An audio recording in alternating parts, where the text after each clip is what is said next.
October 1st, 1946. Courtroom 600 at the Palace of Justice in Nuremberg. 19 men sit in the dock. They wear dark suits and headphones for translation. One commanded the Luftwaffe, another orchestrated slave labor for the entire Reich. A third signed the order that sent millions to death camps. Today, the judges will condemn them, not for losing a war, not for fighting on the wrong side, for something the law had never recognized as a crime before. Crimes against humanity, waging aggressive war, genocide on an industrial scale. And here's what you need to understand before we go any further. These men had the best defense attorneys in Germany. They had months to prepare arguments. They claimed they were following orders. They argued that victors shouldn't judge the defeated. They pointed to thousands of years of military history where conquering armies faced no trials. The judges listened to all of it. And then one document, captured in a Berlin apartment in April 1945, destroyed every defense they constructed. This wasn't the most graphic evidence. It wasn't the testimony that made people weep. But it was the single piece of paper that proved these men had planned the systematic extermination of entire populations years before the war began. And that made execution inevitable. Today, I'm going to show you exactly what happened in that courtroom when prosecutors presented protocol minutes from the Wannsee conference. How 22 Nazi officials met at a villa outside Berlin in January 1942 and planned the murder of 11 million people over lunch. How they documented everything in bureaucratic language. How one secretary typed 30 copies. And how 5 years later that protocol became exhibit number 1 in the prosecution's case that Hitler's inner circle hadn't just committed atrocities during war. They'd conspired to commit genocide before the first shot was fired. Because this isn't just about one trial.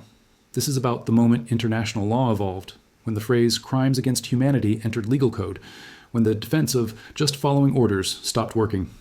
When 19 men learned that sitting at a desk signing documents makes you just as guilty as pulling a trigger, the International Criminal Court, universal jurisdiction, the Rome Statute, every modern framework for prosecuting atrocities exists because of what happened in courtroom 600 when prosecutors opened a leather-bound folder marked Secret Reich Matter and read aloud the minutes from a meeting where extermination was discussed between courses of a catered meal. So the question isn't whether these men committed crimes. The evidence made that undeniable. The question is, how did prosecutors prove conspiracy when most orders were verbal, most evidence was destroyed, and every defendant claimed they were only following Hitler's direct commands? Stay with me, because by the end of this, you'll understand why 19 men in tailored suits became 19 names attached to history's most significant legal verdict.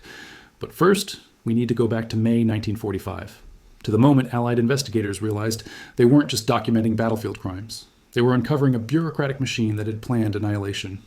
Before we dive in, if you're interested in deep dive historical analysis of World War II, war crimes, trials, and the legal frameworks that emerged from Nuremberg using primary trial documents and testimony transcripts, I'd really appreciate if you'd hit that subscribe button. It helps the channel grow and lets me know you want more content like this. And as we go through this story, drop a comment telling me where you think the line is between following orders and criminal responsibility. When does obedience become complicity? I read every comment, and I'm genuinely curious what you think. All right, let's get into it. May 8th, 1945. Germany surrenders unconditionally, the Third Reich collapses, and Allied forces begin the systematic occupation of a shattered nation. What they find in government buildings, military headquarters, and private homes changes everything. They find filing cabinets. Intact, organized, meticulously maintained filing cabinets full of documents that the fleeing Nazi leadership didn't have time to destroy or didn't think were incriminating. They find memos discussing deportation quotas, budget, allocations for concentration camp construction, procurement orders for Zyklon B gas, railway schedules coordinating the movement of prisoners across occupied Europe. But here's what made these documents different from the chaos of a collapsed regime. They weren't anonymous. Every document had signatures. Every order had a distribution list.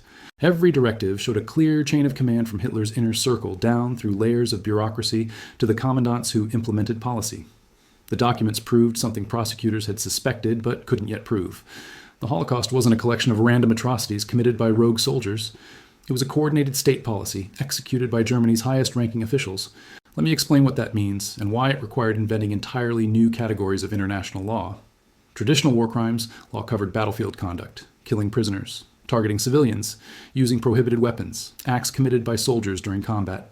But what do you call it when a government official sits in an office in Berlin and signs a document authorizing the construction of extermination facilities designed to kill thousands of people per day? He never fired a weapon. He never set foot in a camp. He just moved paper. Is that a war crime? Is it murder? How do you prosecute someone whose weapon was a signature? The Allies faced a decision. They could execute Nazi leadership without trial, which Stalin initially advocated. They could imprison them indefinitely as security threats. Or they could attempt something unprecedented, put them on trial, force them to answer for crimes that international law didn't yet recognize, and establish a legal precedent that would govern how the world handles atrocities forever after. They chose the trial. And here's the key thing about that decision. The trial couldn't just prove guilt. It had to establish that guilt meant something in international law, that certain acts are crimes, regardless of whether they violate your nation's domestic statutes, that some boundaries are so fundamental that crossing them makes you criminally liable to the entire world, not just your own country. In August 1945, the Allies signed the London Charter. It establishes the International Military Tribunal and defines 3 categories of crimes. Crimes against peace, meaning planning and waging aggressive war. War crimes, the traditional battlefield violations, and something entirely new, crimes against humanity, the systematic persecution, enslavement, and murder of civilian populations. That last category is the innovation. It's the legal framework that makes what happens at Nuremberg possible. Because now prosecutors can charge Nazi leadership for what they did to German Jews, to Polish civilians, to anyone they deemed undesirable. Acts that German domestic law under the Nazis actually authorized. Acts that happened before the war even started. The trial is scheduled for November 1945 in Nuremberg. The choice of location is deliberate. Nuremberg hosted the massive Nazi party rallies in the 1930s. It was the symbolic heart of Nazi ideology. Now it will host the reckoning. The Palace of Justice is one of the few large buildings in Nuremberg, still mostly intact after Allied bombing. Courtroom 600 is renovated specifically for the trial. Translators install a simultaneous interpretation system, the first ever used in a major trial. Proceedings will be conducted in 4 languages: English, French, Russian, and German. The defendants begin arriving in September and October. 24 are originally indicted, but only 21 will face trial. One commits suicide before proceedings begin. One is too ill to stand trial. One is tried in absentia. The list of defendants reads like the Nazi organizational chart. Hermann Göring, Reichsmarshal, commander of the Luftwaffe, designated successor to Hitler. Rudolf Hess, deputy Führer until his bizarre flight to Scotland in 1941. Joachim von Ribbentrop, foreign minister. Wilhelm Keitel, chief of the armed forces, high command. Ernst Kaltenbrunner, head of the Reich Security Main Office, successor to Reinhard Heydrich. Alfred Rosenberg, Reich minister for the occupied Eastern Territories and chief Nazi ideologue. And the list continues. Julius Streicher, publisher of the viciously anti-Semitic newspaper Der Stürmer. Albert Speer, Minister of Armaments and Hitler's personal architect. Fritz Sauckel, General Plenipotentiary for Labor Deployment, who organized the forced labor of millions. Arthur Seyss-Inquart, Reich Commissioner of the occupied Netherlands. These aren't low-level functionaries. These are the men who ran the Third Reich, who implemented Hitler's vision, who signed the orders, who commanded the agencies, who knew everything. But here's what prosecutors quickly realize. Knowing everything and proving they knew everything are 2 different challenges. Most of Hitler's major directives were given verbally. He rarely signed written orders for the most criminal policies. He understood operational security. He left room for deniability. So when prosecutors charge these men with conspiracy to commit crimes against humanity, they need documentary evidence showing coordination, planning, and shared knowledge. They need to prove these men weren't isolated administrators, each running their own domain. They were conspirators working together toward common criminal goals. And that's where the documents captured in May 1945 become critical. By October 1945, Allied investigators have cataloged millions of pages. They've interviewed thousands of witnesses. They've visited concentration camps and filmed the evidence. But the prosecution team, led by American Chief Prosecutor Robert H. Jackson, faces a strategic problem. They can't present everything. The trial would last years. The judges and observers would become overwhelmed by the sheer volume of atrocities. They need to construct a narrative, a story that begins with conspiracy and moves through aggressive war, war crimes, and crimes against humanity. A story supported by documents that show clear culpability. Jackson makes a decision that shapes how the trial unfolds. The prosecution will rely heavily on Nazi documents, not just witness testimony. They'll use the regime's own words, its own memos, its own bureaucratic paper trail to prove guilt. Why? Because defendants can claim witnesses are lying. They can argue that testimony is unreliable, colored by trauma or bias, but they can't argue with documents bearing their own signatures. November 20th, 1945. The trial begins. The courtroom is packed. Journalists from around the world, military observers, legal scholars, survivors hoping to see justice. The defendants sit in 2 rows in the dock. Göring sits at the far left of the front row, the highest-ranking defendant. He's lost significant weight since his capture, but remains defiant. Next to him sits Hess, who will spend much of the trial claiming amnesia. Ribbentrop sits rigid, his face carefully neutral. The judges enter, 4 judges and 4 alternates representing the 4 prosecuting powers: the United States, Britain, France, and the Soviet Union. Lord Justice Geoffrey Lawrence of Britain will preside. The indictment is read. It takes 2 full days. Count 1, conspiracy to wage aggressive war. Count 2, crimes against peace. Count 3, war crimes. Count 4, crimes against humanity. Each defendant pleads not guilty, and then Robert Jackson delivers his opening statement. It's one of the most significant speeches in legal history. Jackson stands and addresses the tribunal. His voice is calm, measured, but the words carry enormous weight. He says the trial represents civilization's effort to apply the discipline of law to those who have despised it, that the defendants used official power to commit crimes so vast that they threaten the very foundation of international order. He acknowledges the challenge. This is the first trial in history where the victors judge the defeated for the crime of waging war. But Jackson argues that some wars are so obviously aggressive, so clearly launched for conquest and domination, that they transcend politics and become crimes. And more importantly, he argues that what happened during those wars, the systematic extermination policies, the slave labor, the wholesale destruction of populations, cannot be dismissed as unfortunate excesses of combat. These were planned policies, and the men in the dock planned them. Then Jackson makes a promise that shapes the entire prosecution strategy. He tells the tribunal that the case against these defendants will rely primarily on Nazi documents. He says, quote, "We will not ask you to convict these men on the testimony of their foes. We will present to you their own words, their own orders, their own plans." And that's exactly what happens over the next several months. The prosecution begins presenting evidence in December 1945, and the scale of documentation is staggering. They present captured German Foreign Office files showing how Nazi leadership planned the invasion of Poland, Czechoslovakia, and other nations years in advance. They show Wehrmacht planning documents discussing how to exploit occupied territories. They show minutes from high-level meetings where Hitler's inner circle coordinated military and political strategy. But the documents addressing crimes against humanity are what transformed the trial from a war tribunal into something unprecedented. Let me show you how the prosecution builds their case. Piece by piece, evidence layer by evidence layer, until the defendant's world collapses. The first major document drop focuses on persecution policies. Prosecutors present laws passed between 1933 and 1939 that systematically stripped Jews of citizenship, property, and basic rights. The Nuremberg laws, the Aryanization decrees, exclusion from professions and education. These documents bear the signatures of multiple defendants. Göring signed many as Prussian minister. Wilhelm Frick, Minister of the Interior, signed others. The paper trail shows coordination across multiple government agencies, but the defense has a response ready. These were domestic laws. Discriminatory, yes, but not criminal under international law. Germany was a sovereign nation. Internal policies, however repugnant, don't constitute war crimes or crimes against humanity. The judges listen. This is actually a legitimate legal question. Can victorious powers prosecute domestic policies enacted before the war? Jackson anticipated this argument, and his response reshapes international law. He argues that when domestic policy becomes systematic persecution on such a massive scale that it threatens international peace, it transcends sovereignty. That when a government begins systematically destroying entire populations, it becomes the world's concern, not just that nation's internal matter. More importantly, he argues that what started as discriminatory laws became extermination policy, and that progression shows criminal intent from the beginning. The laws weren't unfortunate mistakes. They were the first phase of a coordinated plan. To prove that, Jackson needs to show the progression, from discrimination to deportation to murder, and he needs documents linking the men in the dock to every phase. The prosecution begins presenting evidence chronologically, building the chain.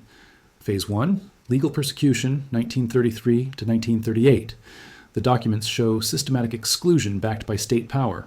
Phase 2, organized violence, 1938 to 1939. Documents related to Kristallnacht, the coordinated pogrom in November 1938. Orders to the SS and police to allow the violence. Directions to arrest thousands of Jewish men and send them to concentration camps. Insurance claims showing the scale of property destruction, all documented by the regime itself. Phase 3, ghettoization and forced labor, 1939 to 1941. After the invasion of Poland, documents show Nazi leadership establishing ghettos in Polish cities. Correspondence between Hans Frank, Governor General of occupied Poland, and other officials discusses concentrating Jewish populations, restricting food supplies, and using inhabitants as forced labor. Frank kept detailed diaries, 38 volumes covering his entire tenure. Allied investigators found them in his villa, page after page documenting meetings, decisions, and policies. Frank himself wrote entries describing the exploitation of Poland's population and the elimination of its intelligentsia and Jewish communities. The prosecution reads excerpts in court. Frank's own words describing how Poland would be treated as a colonial possession, how its resources would be extracted, how its people would serve German interests or be eliminated. Frank sits in the dock listening to his own diary read aloud. His face shows no emotion, but his defense attorney knows this is devastating. You can't claim ignorance when your diary describes exactly what you ordered. Phase 4. And this is where the evidence becomes overwhelming, the shift to systematic extermination. January 20th, 1942. 15 senior Nazi officials meet at a villa in the Berlin suburb of Wannsee. The meeting lasts 90 minutes. They discuss logistics, coordination between agencies, and the implementation of what they call the final solution to the Jewish question. The meeting is chaired by Reinhard Heydrich, head of the Reich Security Main Office. He's not on trial at Nuremberg because he was assassinated by Czech resistance fighters in 1942. But the men he briefed, the men who attended that meeting, some of them are sitting in the dock right now. And more importantly, the meeting was documented. Adolf Eichmann's office prepared a protocol, a summary of what was discussed, which agencies would be responsible for which aspects of implementation, and the scope of the plan. 11 million Jews across Europe targeted for deportation and elimination. 30 copies of the protocol were made and distributed to the attendees and relevant agencies. Most copies were destroyed as the war ended. Officials realized the document was incriminating and tried to eliminate evidence. But one copy survived. Allied investigators found it in March 1947 in the files of the German Foreign Office, protocol number 16 of 30, stamped Secret Reich Matter. By the time this document is entered as evidence, the trial has been ongoing for months. The judges have seen thousands of documents. They've heard hundreds of hours of testimony. But when prosecutors present the Wannsee Protocol, the courtroom reaction is immediate and visceral, because this document proves conspiracy. It proves that extermination wasn't the chaotic result of a collapsing regime or the independent actions of camp commandants. It was a coordinated policy, planned at the highest levels of government. The protocol is clinical, bureaucratic, horrifying in its matter-of-fact tone. It discusses evacuation and special treatment, euphemisms that everyone in that meeting understood meant deportation to death camps and systematic murder. It lists the Jewish population of every European nation down to precise figures. France, 165, 0, Hungary, 7 to 42, 800, Soviet Union, 5 million, the Netherlands, 160, 800. It discusses how Jews capable of labor would be worked to death, how those who survived that process would be treated accordingly because they represented the biologically strongest and most dangerous if allowed to rebuild. It discusses legal questions, what to do with individuals of mixed ancestry, how to handle Jews married to non-Jewish Germans. The protocol shows this wasn't madness or chaos, this was planning. Systematic, coordinated, bureaucratic planning for genocide. And several defendants are directly connected to the agencies represented at that meeting. Ernst Kaltenbrunner took over Heydrich's position as head of the Reich Security Main Office, the office that organized the meeting and implemented the final solution. Wilhelm Frick, as Minister of the Interior, oversaw legal aspects of persecution and deportation. Alfred Rosenberg, as Minister for the occupied Eastern Territories, controlled the regions where most extermination camps operated. The defense attorneys see the problem immediately. This document proves knowledge. It proves coordination. It proves that the systematic murder of millions was official Reich policy, not the independent actions of Heinrich Himmler and the SS. But they have a counter-argument ready. And it's the same argument that multiple defendants have been preparing since their arrest. Hitler ordered it. We were following orders. We had no choice. This defense might work for lower-level officials, camp guards, railway administrators, local police who participated in roundups, people with limited authority who faced severe consequences for refusing orders.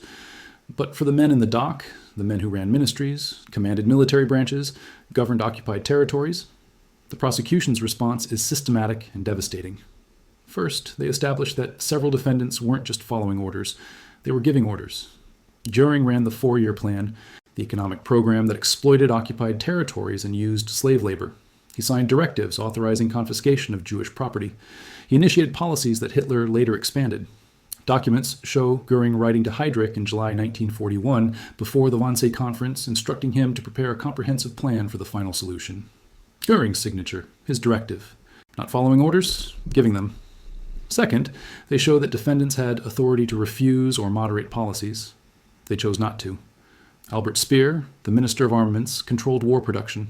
He knew forced labor was being used in factories under his authority. He knew concentration camp prisoners were dying in munitions plants. He toured facilities. He received reports. Speer could have objected.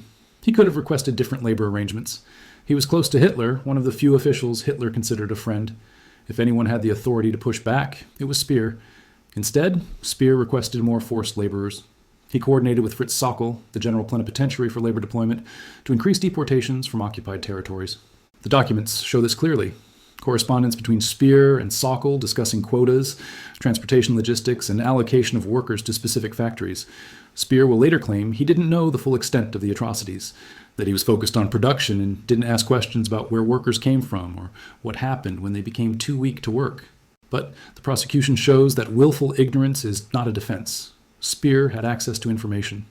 He chose not to seek it out because knowing would have required action, and action would have interfered with his primary goal, maximizing armaments production. Third, and most damningly, the prosecution shows that several defendants acted with enthusiasm, not reluctance. Julius Streicher published Der Stürmer, a newspaper dedicated to anti-Semitic propaganda. Every week, articles calling for the elimination of Jews, cartoons depicting Jews as vermin, as parasites, as subhuman threats. Streicher wasn't following orders when he published this material. He was creating the ideological foundation that made systematic murder acceptable to millions of Germans. The prosecution presents issue after issue of Der Stürmer, articles celebrating deportations, cartoons showing concentration camps as appropriate destinations for Jewish populations, editorials explicitly calling for extermination. Streicher will claim he was exercising free speech, that his newspaper reflected widely held views, that he never personally killed anyone. The prosecution's response is straightforward. Speech that incites genocide is not protected. Creating the ideological conditions that enable mass murder makes you complicit in that murder. The tribunal agrees. Streicher's conviction will establish that propaganda and incitement can constitute crimes against humanity. As winter turns to spring in 1946, the trial continues. The prosecution moves through different categories of evidence. They present testimony from concentration camp survivors. Witnesses describe conditions, selections, gas chambers, medical experiments, systematic starvation, mass executions. They present testimony from Allied soldiers who liberated camps. Officers describe entering Bergen-Belsen, Dachau, Buchenwald, and finding conditions that defied comprehension. They present filmed evidence. The Allies filmed the liberation of multiple camps. The footage is shown in the courtroom, and the impact is overwhelming. Piles of corpses, living skeletons barely able to stand, crematorium ovens, gas chambers disguised as showers, mountains of personal belongings, shoes, glasses, suitcases marked with names. The defendants watch the footage. Some look away, some sit stone-faced. Göring whispers to his attorney that the footage is propaganda, that conditions were only that bad because Allied bombing disrupted supply lines. But the prosecution has anticipated this defense. They present documents showing that concentration camps were designed for maximum death rates, that insufficient food was policy, not accident, that the gas chambers were built specifically for mass murder, not makeshift solutions. They present procurement records showing orders for Zyklon B gas, not for fumigation, but in quantities that make sense only for killing large numbers of people. They present railway schedules showing deportation trains given priority over military transport. The regime was so committed to extermination that it diverted resources from the war effort. They present architects' blueprints for crematorium facilities at Auschwitz, showing multiple ovens designed to process thousands of bodies per day. Every defense the attorneys construct, the prosecution has documents to dismantle. But here's what makes the trial more than just a documentation of atrocities. The judges aren't just determining whether crimes occurred.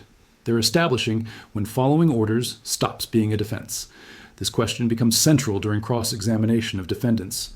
Wilhelm Keitel, chief of the Armed Forces High Command, takes the stand. His defense is simple. He was a soldier. He followed Hitler's orders. He had no authority to refuse. The prosecution's cross-examination is methodical. They walk Keitel through specific orders he signed. Orders authorizing the shooting of captured Allied commandos. Orders establishing the night and fog decree, disappearing resistance fighters without trial. Orders authorizing the execution of political commissars captured on the Eastern Front. Keitel admits he signed these orders. He claims Hitler commanded it. The prosecutor asks, "Did you object? Did you argue these orders violated the laws of war?"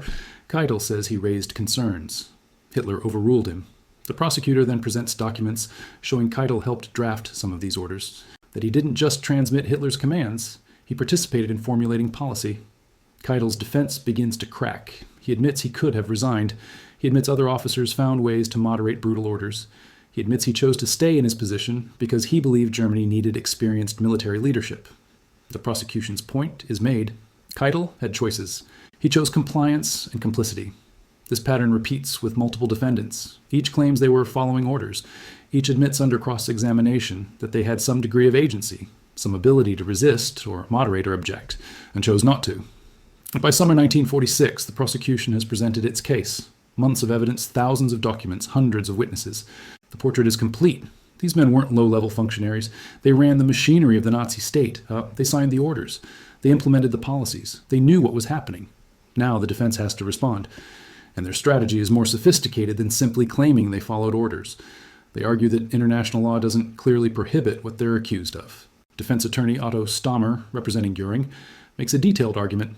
He claims that aggressive war, while possibly immoral, isn't criminal under established international law, that the Kellogg-Briand Pact of 1928, which outlawed war as an instrument of national policy, was symbolic, not legally binding.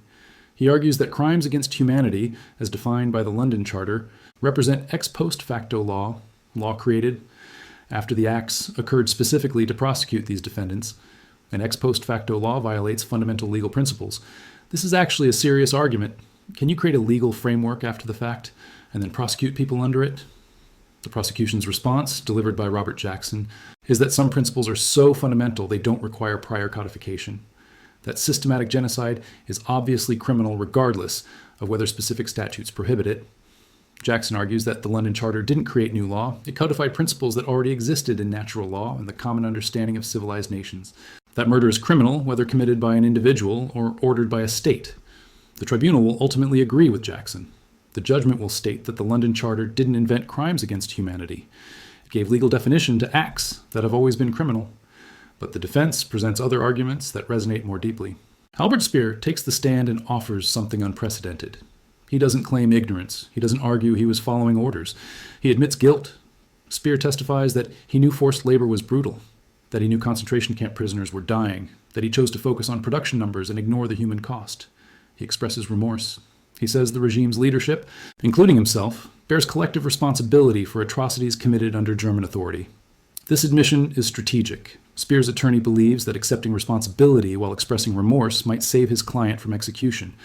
But Speer also does something else. He testifies about Hitler's personality, the command structure, the way decisions were made. He portrays a regime where Hitler's will dominated everything, where objection meant removal or worse. He doesn't claim this absolves him. But he provides context that complicates the picture of conspiracy. The prosecution has argued these men conspired together, that they coordinated, that they jointly planned and executed criminal policies. Speer's testimony suggests something messier. A regime where Hitler gave directives and subordinates implemented them with varying degrees of enthusiasm, where coordination happened but ultimate authority rested with one man, where objecting was theoretically possible but practically career-ending or life-threatening. This matters because conspiracy requires agreement. If these men were simply independent administrators all following the same leader, is that conspiracy or is that hierarchy? The judges will grapple with this question in their deliberations. As the defense concludes its case in August 1946, the trial moves toward final arguments and judgment. The prosecution's closing argument emphasizes the documentation. They've presented Nazi Germany's own records, documents the defendants can't deny because they bear their signatures, their initials, their office stamps. The defense's closing argument emphasizes context. War creates impossible choices. Refusing orders in a totalitarian regime means death. These men did terrible things, but they did them under circumstances that defy normal moral judgment. And then the tribunal adjourns to deliberate. The judges spend weeks reviewing evidence, debating legal principles, and drafting their judgment. They're not just deciding 21 individual fates. They're establishing precedent that will govern international law for generations. They have to answer fundamental questions. Can international tribunals prosecute government officials for domestic policies? Does following orders constitute a defense? What is the threshold for criminal responsibility when you're part of a vast bureaucratic machine? The answers they provide will reshape how the world handles atrocities. September 30th, 1946. The tribunal reconvenes for the reading of the judgment. The courtroom is packed beyond capacity. This is the moment the world has been waiting for. The judgment is massive, hundreds of pages addressing legal framework, individual defendants, and the establishment of precedent. It will take 2 full days to read aloud in court. Lord Justice Lawrence begins with the legal foundations. The tribunal addresses the defense's argument about ex post facto law directly. The judgment states that the crimes defined in the London Charter were already criminal under international law. The Charter simply codified them. That aggressive war violated the Kellogg-Briand Pact and general principles of international relations. That war crimes violated the Hague and Geneva Conventions. That crimes against humanity violated the fundamental laws of humanity recognized by all civilized nations. The judgment continues. It addresses the following orders defense. The tribunal establishes a principle that will become foundational in international law. Following orders is not an absolute defense. It may be considered in mitigation, reducing sentence severity, but it does not eliminate criminal responsibility. If you know an order is criminal and you have the ability to refuse, you have an obligation to refuse. This principle will be known as the Nuremberg defense, or more accurately, the rejection of the Nuremberg defense. You cannot escape responsibility by claiming superior orders. Then the judgment moves to specific defendants. The tribunal evaluates each man individually. Some are convicted on all 4 counts, some on selected counts, some are acquitted. October 1st, 1946. The second day of judgment, the verdicts. Hermann Göring, guilty on all 4 counts. The tribunal finds he was second only to Hitler in the regime. He participated in planning aggressive war. He ran economic exploitation of occupied territories. He initiated persecution policies. The evidence is overwhelming. Joachim von Ribbentrop, guilty on all 4 counts. As foreign minister, he participated in planning invasions. He helped disguise aggressive war as defensive action. He facilitated deportations from occupied countries. Wilhelm Keitel, guilty on all 4 counts. He transmitted and helped draft illegal orders. He participated in planning aggressive war. His signature appears on orders authorizing war crimes. Ernst Kaltenbrunner, guilty on counts 3 and 4. The tribunal finds insufficient evidence he participated in planning aggressive war, but overwhelming evidence he directed war crimes and crimes against humanity through his control of the Reich Security Main Office. Alfred Rosenberg, guilty on all 4 counts. His ideological work provided justification for persecution. His administration of occupied eastern territories involved systematic exploitation and murder. Hans Frank, guilty on counts 3 and 4. His diaries provide extensive evidence of war crimes and crimes against humanity in occupied Poland. Wilhelm Frick, guilty on counts 2, 3, and 4. His role in persecution policies is documented by his own signatures on discriminatory laws. Julius Streicher, guilty on count 4, crimes against humanity. The tribunal finds his propaganda incited genocide. Fritz Sauckel, guilty on counts 3 and 4. His deportation and enslavement of millions of forced laborers constitutes war crimes and crimes against humanity. Arthur Seyss-Inquart, guilty on counts 2, 3, and 4. His governance of occupied Netherlands involved systematic persecution and economic exploitation. Albert Speer, guilty on counts 3 and 4. His use of forced labor and knowing participation in the slave labor system makes him criminally responsible, despite his expressions of remorse. The verdicts continue. Some defendants are convicted. Others acquitted for insufficient evidence of personal culpability. Rudolf Hess, guilty on counts 1 and 2. He participated in planning aggressive war but left Germany in 1941 before most crimes against humanity occurred. Then comes sentencing. This is the moment that transforms legal judgment into moral reckoning. The tribunal announces 12 defendants will be sentenced to death by hanging. Göring, Ribbentrop, Keitel, Kaltenbrunner, Rosenberg, Frank, Frick, Streicher, Sauckel, Seyss-Inquart, and 2 others. Alfred Jodl and Martin Bormann tried in absentia. 3 defendants received life imprisonment, including Rudolf Hess. 4 defendants received prison terms ranging from 10 to 20 years, including Albert Speer, who receives 20 years. 3 defendants are acquitted, including Franz von Papen and Hjalmar Schacht, whose roles were judged insufficiently connected to the regime's criminal policies. The sentences are announced calmly, clinically, but the impact is seismic.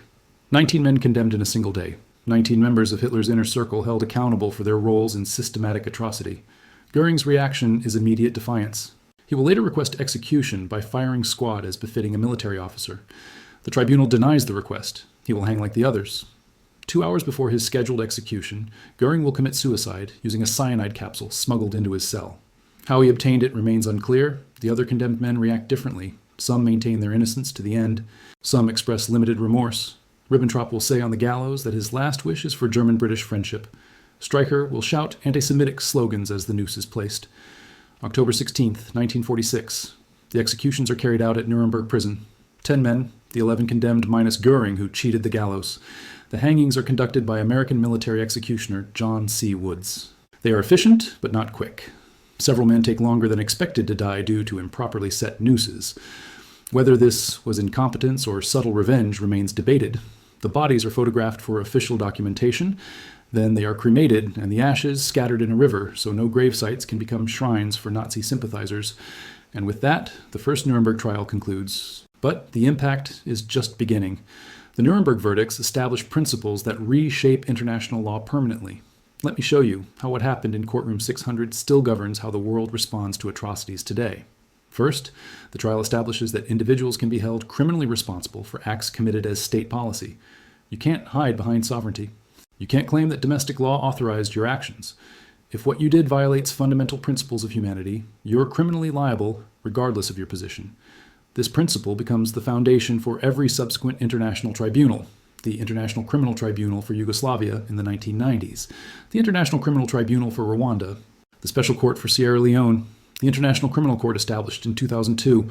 All of these institutions trace their legal authority back to Nuremberg, back to the judgment that said certain crimes transcend national boundaries and give the international community jurisdiction to prosecute. Second, the trial establishes that crimes against humanity is a distinct category of international crime. Before Nuremberg, international law primarily addressed relations between states. After Nuremberg, international law addresses how states treat people, including their own citizens. This is revolutionary. It means that what a government does to its own population can be a crime prosecutable by international courts. Sovereignty is no longer absolute protection against accountability. Third, the trial establishes that following orders is not an absolute defense. This principle becomes codified in military law worldwide. Modern military codes explicitly state that soldiers have an obligation to disobey illegal orders. The training that every soldier in NATO militaries receives about laws of war, about when to refuse orders, about individual responsibility for war crimes, all stems from Nuremberg. Fourth, the trial establishes that planning and inciting atrocities is as criminal as physically committing them. Propagandists, ideologues, administrators who enable systematic murder are guilty even if they never personally killed anyone. This principle is applied in Rwanda when radio broadcasters who incited genocide are prosecuted and convicted. It's applied in Yugoslavia when political leaders who planned ethnic cleansing are held accountable. And fifth, perhaps most importantly, the trial establishes a documentary standard for proving systematic crimes. The way prosecutors at Nuremberg used captured documents to prove conspiracy and coordination becomes the model for how modern tribunals build cases. The International Criminal Court's investigations into atrocities in Sudan, Libya, and Myanmar follow the Nuremberg model. Document everything, build paper trails, show systematic coordination. But the legacy of Nuremberg is complicated and contentious. Critics argue the trial was victor's justice, that the Allies prosecuted Germans for acts they themselves committed. Strategic bombing campaigns killed hundreds of thousands of civilians.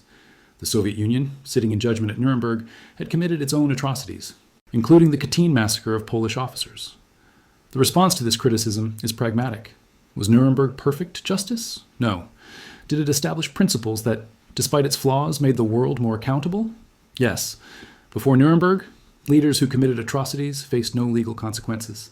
After Nuremberg, they face international tribunals. The standard isn't whether Nuremberg was perfectly just.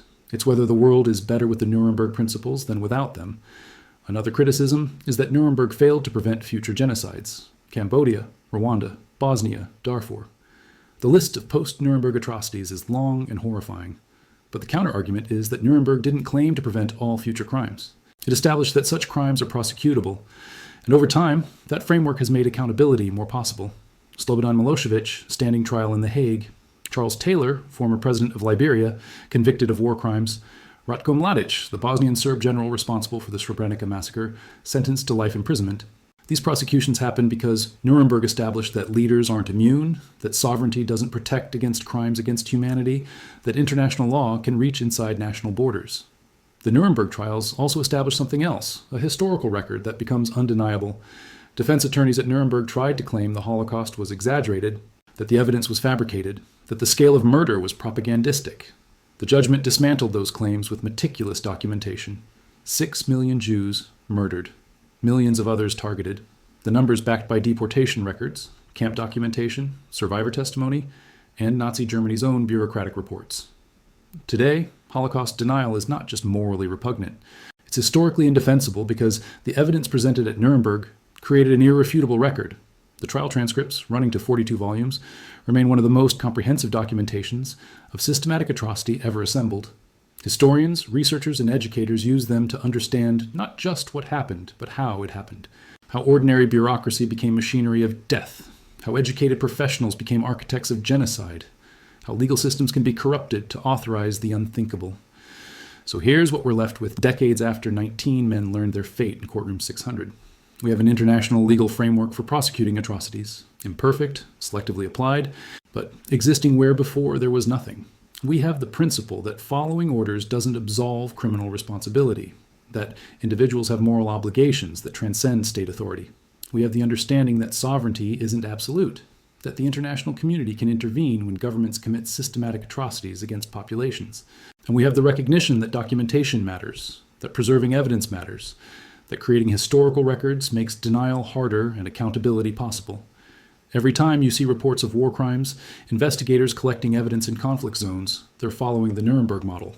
Every time you see international courts issuing arrest warrants for leaders accused of atrocities, they're applying Nuremberg principles. Every time you see debates about humanitarian intervention, about international criminal jurisdiction, about the responsibility to protect, those debates happen in the framework Nuremberg created. But here's the question we're left with, the question those 19 verdicts force us to confront. Where's the line between following orders and criminal complicity? If you're part of a system that commits atrocities, but you personally believe you're just doing your job, just following procedures, just processing paperwork, are you guilty? The Nuremberg judgment says yes, if you knew or should have known that the system was criminal and you had the ability to refuse. But that standard is complicated. What does should have known mean? How much information constitutes sufficient knowledge? What level of authority gives you the ability to refuse? These questions aren't abstract. They apply today. If you work for an agency that implements policies you believe are unjust but not clearly illegal, what's your responsibility? If you process deportation papers, enforce discriminatory regulations, implement policies that cause systematic harm, are you complicit? If you're a soldier ordered to participate in actions that might constitute war crimes, at what point does following orders become criminal? What level of certainty do you need before refusing constitutes moral obligation rather than insubordination? If you're a bureaucrat in a regime that commits atrocities, but your specific job seems disconnected from those crimes, does working for that system make you guilty? Nuremberg says you can't hide behind bureaucratic distance. If you're part of the machinery and you know the machinery's purpose is criminal, you bear responsibility. But it also says individual circumstances matter. Lower-level functionaries who genuinely lack authority to refuse face different accountability than senior leaders who design policy. The challenge is determining where each person falls on that spectrum. And here's the deeper question, the one that makes Nuremberg relevant beyond history books and legal scholarship. What would you have done? It's easy to judge defendants sitting in a courtroom after their regime collapsed. It's harder to imagine yourself in their position when the regime was powerful, when refusing meant career destruction or worse, when everyone around you was complying, when the atrocities seemed abstract and disconnected from your daily work. The uncomfortable truth is that most of the men sentenced at Nuremberg weren't monsters. They were ambitious professionals who made calculating decisions about their careers and their survival. They chose complicity because resistance seemed futile and cooperation seemed rational. That doesn't excuse them. The Nuremberg judgment explicitly rejected the argument that circumstances mitigate responsibility for fundamental crimes. But it should make us ask, what systems am I part of? What policies am I enabling through my work, my compliance, my silence? At what point does going along become complicity? These aren't hypothetical questions. They're questions every person faces when they work within systems that exercise power over others. Nuremberg established that I was just doing my job is not a defense, that we have individual moral obligations that transcend institutional roles, that there are lines we must refuse to cross regardless of consequences.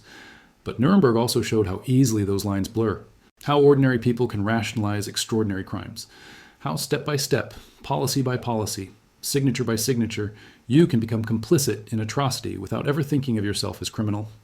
So the legacy of October 1st, 1946, the day 19 verdicts redefined international justice, isn't just legal precedent. It's a moral challenge that transcends that specific moment and those specific crimes. It's the challenge to recognize when systems we're part of cross from legitimate authority to criminal enterprise, to have the courage to refuse when refusal is necessary, to accept that following orders, meeting quotas, processing paperwork can make you guilty if the system you're serving is fundamentally criminal. The men who stood in the dock at Nuremberg believed they would win the war, and their actions would be justified by victory. They believed history is written by winners, and they would be heroes, not criminals. They were wrong, and the judgment against them established that certain acts are criminal regardless of who wins, regardless of state authority, regardless of how many people participated. That's the line drawn in Courtroom 600. That's the principle those 19 verdicts established. That's what changed forever when Allied judges condemned Hitler's inner circle and created the framework for international justice that governs us still. So drop a comment and tell me, where do you think responsibility begins? If you're part of a system, what's your obligation to resist when that system becomes unjust? At what point does silence become complicity? These aren't easy questions, but they're questions Nuremberg forces us to confront. Because the ultimate legacy of those verdicts isn't just that 19 men were held accountable. It's that accountability became possible. That the world drew a line and said certain crimes transcend politics, transcend sovereignty, transcend the defense of following orders. And that line, imperfect and inconsistently applied, as it may be, changed what's possible when the international community confronts systematic atrocity. I'll see you in the next one.